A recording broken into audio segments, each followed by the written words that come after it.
A book called Surrender is Not an Option. And Joanne Hart is an Iran expert at Brown University and at Lesley University. She also wrote Perceptions and Courses of Action Toward Iran, which was published by the U.S. Army. You first, Ambassador. What are the lessons in this regard, WMD, of Iraq? Well, I think the President stated very clearly at the early part of his administration that you should not allow the world's most dangerous weapons to fall into the hands of the world's most dangerous people. And I think the overthrow of Saddam Hussein was a major strategic victory for the United States and had the correlative strategic impact of getting Libya to give up its nuclear weapons program as well. What do we learn from the invasion and occupation of Iraq? Well, I think there are two separate questions. I think the overthrow of Saddam remains unquestionably the right decision. I think certainly in 2020 hindsight, I would have turned authority over to Iraqis much more quickly and reduced the American presence there much more quickly. Could we have done that? I've often thought of that. Could we have turned it over to Ahmed Chalabi and the Iraqi National Congress and just walked? I just said, here's your baby, we got rid of your guy. The problem with that, sir, is that we didn't catch Saddam Hussein for several months. So could we have left without catching him? No, I think we had to do that, and we did that. But when that occurred, then I think what we should have done was require the Iraqis to make the hard political decisions. I think by... Did you say that at the time? I was not that much involved in the Iraq debate, as I say in the book. Did you say that at the time? Secretary Powell cut me out of it because he was worried that I had a different point of view than he did. But did you have that point of view that you shared with your colleagues, that we should get out at that time? I have always felt that. I don't think Republicans are any better at nation building than Democrats. Well, let me ask you, what do you think were the lessons, the WMD lessons of Iraq? Going to war over WMD to a large extent, what did we learn? That it's all the more important that we shouldn't get pushed into this dangerous position about getting tougher on Iran, because that's when we could get into a shooting war, another shooting war. There's this idea that we could have limited airstrikes against Iranian nuclear facilities, but that's not some Nintendo war. That's, we start a war, we start bombing and killing Iranians, we hand them their very own 9/11, and that's all kinds of trouble for us. Tell me what that trouble will look like. Well, give me some elements of what we all know that mission accomplished doesn't mean mission accomplished, that the first stage of war is not the last stage. We know that. What do we have to fear in terms of a second and third round of warfare with Iran? Well, just talk about the day after. We have the strike. What's the day after look like? We've got Iranians flooding over the border into Iraq to fight us there. They might go to Afghanistan. We already can't sustain the surge. So where are we going to get the troops from? How much more tax dollars are going to go up? And then what about into the Gulf? Iran can go right into the Gulf and just harass shipping. There goes the price of oil. So it's a risk-free escalation on their part? Well, no, they'll pay high penalties. They don't want to be bombed. They don't want us to come after them. But I'm talking about the pain that we have to pay. If they react to our bombing of their nuclear facilities with a vengeance, you're saying that's a risk-free move by them?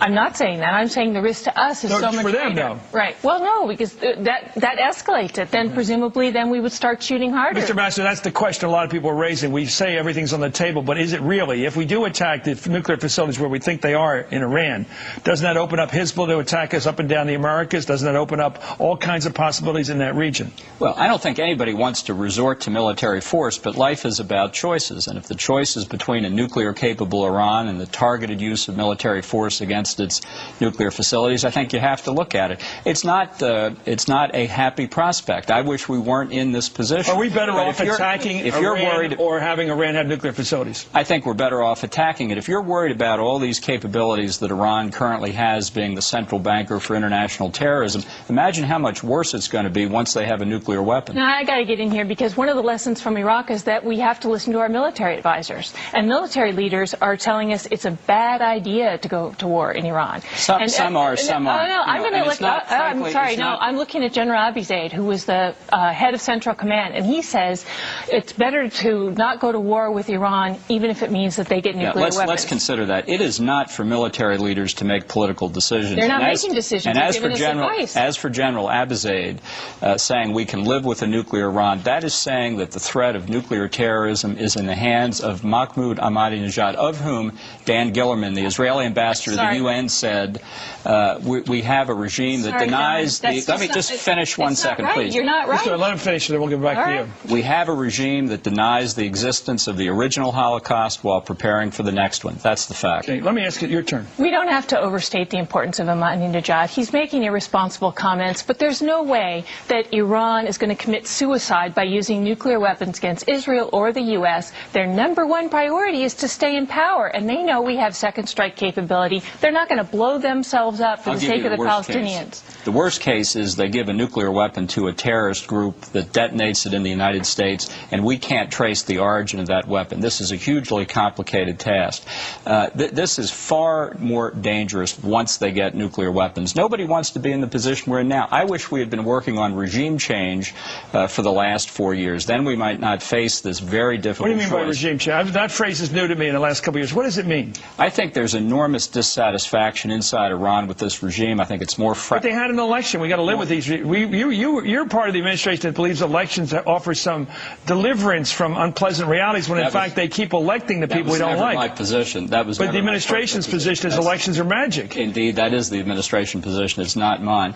There's enormous economic dissatisfaction in Iran. The mullahs have made hash of the economy since the Islamic Revolution. The young people, who are nearly 70% of the population, under 30, know they could have a different... What happens if we attack that country by air and we blow up their suspected nuclear sites, and we kill a few people? That always happens.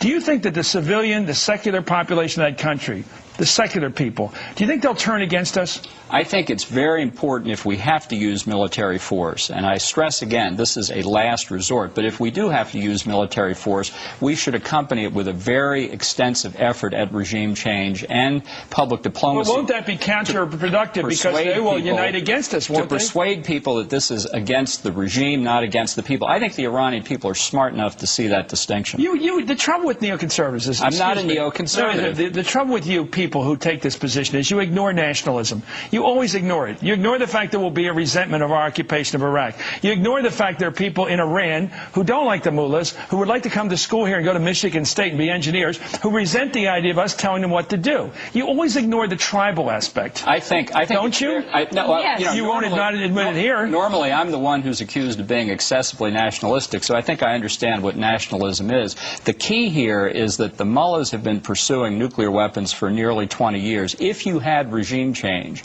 there's every prospect that a new, truly democratic government would give up the pursuit of nuclear weapons, as South Africa did. Your response. We're not in the position to do this. We cannot use military force. It's counterproductive for us. The pain to it for us is so great.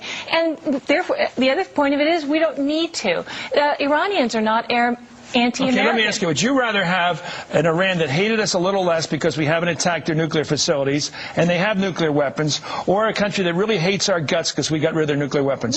Which one would you like? They're not anti-American. There's plenty of support. They won't for the be after an attack by us? And that's what we shouldn't, that's another lesson from Iraq. We shouldn't. What would you rather have? You made it clear you'd rather have an Iraq that's a little more ticked at us than having nuclear weapons. You believe that their nationalism wouldn't rebuild those weapons. They wouldn't just come right back at us again. I give the Iranians more credit than you do. I think they're smart enough to understand that an attack against the nuclear program is not directed against them. And this could well... You find this in any poll data? Foment, I don't think... Do you find any evidence that the Iraqi people don't take an attack on their country, their sovereign territory, as an attack on their people? I think people Where do you get this evidence from? This regime inside Iran intensely, and I think making it clear this is an attack on the regime gives us the opportunity to help overthrow it. But you've always thought this about everything over there. No, you always believe this. This is why... You believe we'd be greeted as liberators. You believe that this country was going to be on our side once we decapitated Saddam Hussein. No, I always felt that getting out as soon as we had done it, as soon as practical, as soon as we had eliminated whatever WMD capability was the way to do it. Last word. I was just out on an aircraft carrier. I salute the Harry S. Truman. They're on their way to the Gulf. I was talking to them about Iran.